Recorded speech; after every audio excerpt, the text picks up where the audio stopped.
नमस्ते दोस्तों।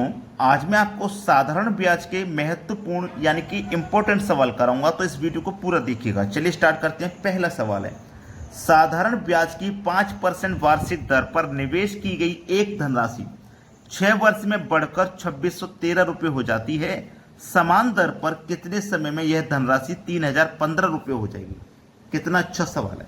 देखो, मैं आपको बता दूं कि मैं जितने भी सवाल इस वीडियो में करा रहा हूं, ये सभी एनटीपीसी 2021 से लिए गए हैं। यानी कि एनटीपीसी का एग्जाम जो 2021 में हुआ था, सभी प्रश्न वहीं से लिए गए हैं साधारण ब्याज के। ठीक है, देखिएगा, कोई भी मूल्य अपने आप में 100% होता है। 5% की दर से 6 वर्ष के लिए तो 5 छक्के 30, तो 130 हो जाएगा ये मूल्य। और यहाँ ये मूल्य कितना हो गया? 2613 हो गया। ठीक है, 2613 हो गया। तो देखो ये क्या है, 13, 13 का 2 गुना 26 और 13 का 1 गुना 13, 13 दूनी 26, 13 एकम 13। एक साधारण सा लॉजिक है। अभी इसी साधारण से लॉजिक पे मैं आपको इसका ट्रिक बताऊंगा। अब हमसे बोला है कि 3015 रुपये कब हो जाएगी। मैं मान लेता हूं पहला ऑप्शन के 10 वर्ष में हो जाएगी। ठीक है, तो 1 साल का रेट 5 है, तो 10 साल का कितना हो जाएगा? 50। ठीक है, 50 हो जाएगा। हमारा मूलधन अपने आप में 100 है, 50% उस पर ब्याज लगेगा तो ये 150 हो जाएगा। ठीक है, और यहाँ कितना हो जाएगा? ये 3015। तो 15 दूनी 30 और 15 एकम 15, बिल्कुल सेम टू सेम लॉजिक लगा कि नहीं लगा? पहला ऑप्शन हो गया सही जवाब। ऐसा लॉजिक आपने शायद पहले नहीं देखा हो।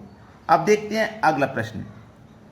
अगला सवाल है, एक धनराशि 15 वर्षों में मूल राशि की 3 गुनी हो जाती है। मूल राशि की मतलब मान लो मूल राशि 1 है, तो 1 से 3 गुनी हो गई, तो मतलब 3 हो गई। तो कितनी बढ़ गई है? 1 से 3 होने पे 2 रुपये बढ़ जाएगी। 2 रुपये बढ़ेगी कितने सालों में? 15 सालों में। ठीक है, यही तो है। समान साधारण ब्याज की दर पर मूल राशि कितने वर्षों में स्वयं की 5 गुनी हो जाएगी? यानी कि वही मूल राशि कितनी हो जाएगी? 5 गुनी। तो देखो 1 से 5 गुनी होगी, मतलब इस पे 4 रुपये बढ़े, यहाँ 2 रुपये बढ़े, यहाँ 4। ठीक है, अब जब यहाँ 2 रुपये बढ़ने में 15 साल लगे, तो यहाँ 4 वर्ष बढ़ने में 30 साल लगेंगे। भाई जब रुपए दोगुने हो गए तो समय भी दोगुना हो जाएगा ना, तो 30 साल लगेंगे। बी ऑप्शन है प्रश्न का आंसर। चलिए अब देखते हैं अगला सवाल। अगला प्रश्न है, साधारण ब्याज की एक निश्चित वार्षिक दर पर कोई धनराशि 10 वर्ष में स्वयं की 13/8 के बराबर हो जाती है। साधारण ब्याज की वार्षिक दर कितनी है? इसका मतलब है 13/8 का मतलब है कि कोई राशि हमारी 8 थी, 8 से बढ़कर हो गई 13। तो 8 से 13 हो गई, तो कितने रुपए बढ़ गई? 5 रुपये बढ़ गई। ये जो 5 रुपये बढ़ी है कितने समय में? 10 वर्ष में बढ़ी है। ये जो 5 रुपये बढ़ रहे हैं ना, ये 10 वर्ष में बढ़ रहे हैं। 5 रुपये बढ़े 10 वर्ष में, तो 1 वर्ष में कितना बढ़ेगा?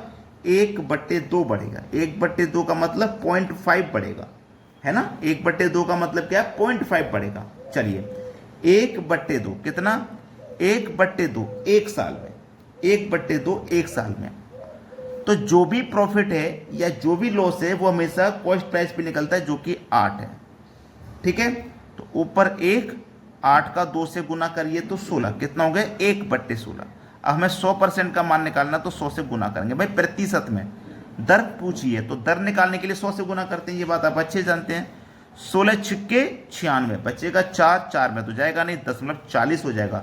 16 दूनी 32, 8 बचेगा 80 हो जाएगा। 16 पंजे 80, 6.25, यानी कि डी ऑप्शन प्रश्न का बिल्कुल सही जवाब। अब देखते हैं अगला प्रश्न। अगला सवाल है, 5000 रुपये की धनराशि को 10% वार्षिक साधारण ब्याज पर निवेश किया जाता है, तो कितने वर्षों में स्वयं की राशि 1500 रुपये हो जाएगी? ठीक है, देखो हमारे पास मूलधन कितना भैया? 5000 है। 5000 रेट कितना है? 10% का। तो 5000 का 10% निकालो, परसेंट का मतलब बटे में 100। 1 जीरो से गया, 1 जीरो यहाँ से गया, यहाँ कितना निकल के आया भैया? 500।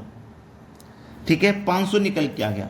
तो कितने समय में 1500 हो जाएगी? जब एक साल में हमें ब्याज 500 मिलेगा, तो दूसरी साल में भी 500 मिलेगा और तीसरी साल में भी 500 मिलेगा। तो ये 3 साल में कितना हो जाएगा? 3 साल में हो जाएगा भैया 1500। 3 साल में, 3 ईयर में हो रहा है 1500, 3 साल में। बी ऑप्शन सवाल का बिल्कुल सही जवाब है। अब देखते हैं अगला सवाल। अगला सवाल है, साधारण ब्याज की 6% वार्षिक दर पर निवेशित एक धनराशि को अपने मूल्य में 50% की वृद्धि करने के लिए कितना समय लगेगा। 50% की वृद्धि करने के लिए कितना समय लगेगा। देखो 50% की वृद्धि करनी है जबकि ब्याज की दर हमारी 6% है। ठीक है, 6 से घटाओ, 6 अट्ठे 48, 2 बचेगा, 2 ऊपर बटे में 6 लिखो, 2 एक कम 2 कट जाएगा, 2 तिया 6 तो 8.1/3 हो गया। सी ऑप्शन सवाल का बिल्कुल सही जवाब है। कितना समय लगेगा, 8.1/3 वर्ष का समय लगेगा। तो मात्र 10 से 20 सेकंड का ही सवाल है ये। अब देखते हैं अगला प्रश्न। अगला सवाल है, यदि किसी मूलधन पर 8 वर्ष का साधारण ब्याज मूलधन के 40% के बराबर है तो समान दर पर कितने वर्ष में प्राप्त ब्याज मूलधन के बराबर होगा। देखो यहाँ कितना, 40%, 8 वर्ष का, 8 से कटा दो, 8 पंजे 40 मतलब 5%। ठीक है, और जो भी मूलधन होता है वो अपने आप में 100%, तो 5 से इस 100 में डिवाइड कर दो तो कितना, 20 वर्ष।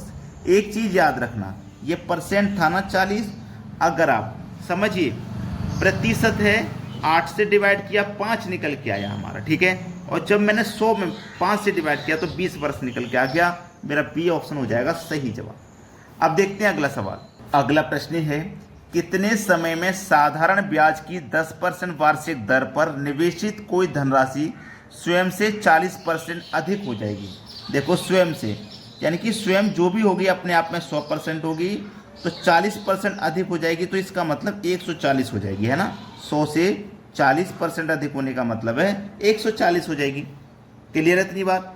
अब देखिएगा 40% अगर हो जाएगी 10% वार्षिक दर पर, कितने पर, 10% वार्षिक दर पर, यानी कि 1 वर्ष का 10%, 1 वर्ष का 10% तो 4 वर्ष का कितना हो जाएगा भैया, 40%।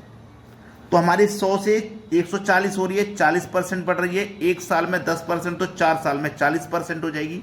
डी ऑप्शन बिल्कुल सही है। ये जो हमारी 40% है ना, ये 4 साल की है। चलिए अब देखते हैं आगे। अगला प्रश्न है, यदि 7 वर्षों का साधारण ब्याज मूलधन के 56% के बराबर है, कितना, 56% के 7 वर्ष का, तो 7 अट्ठे 56, ये 8% हो गया।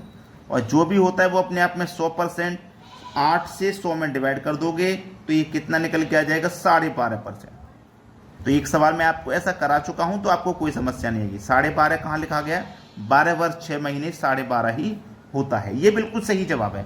अब बहुत से बच्चे होंगे जिन्होंने वीडियो को लाइक भी नहीं किया होगा, तो मेरी सभी से एक ही रिक्वेस्ट रहती है कि वीडियो को लाइक और शेयर जरूर किया करें।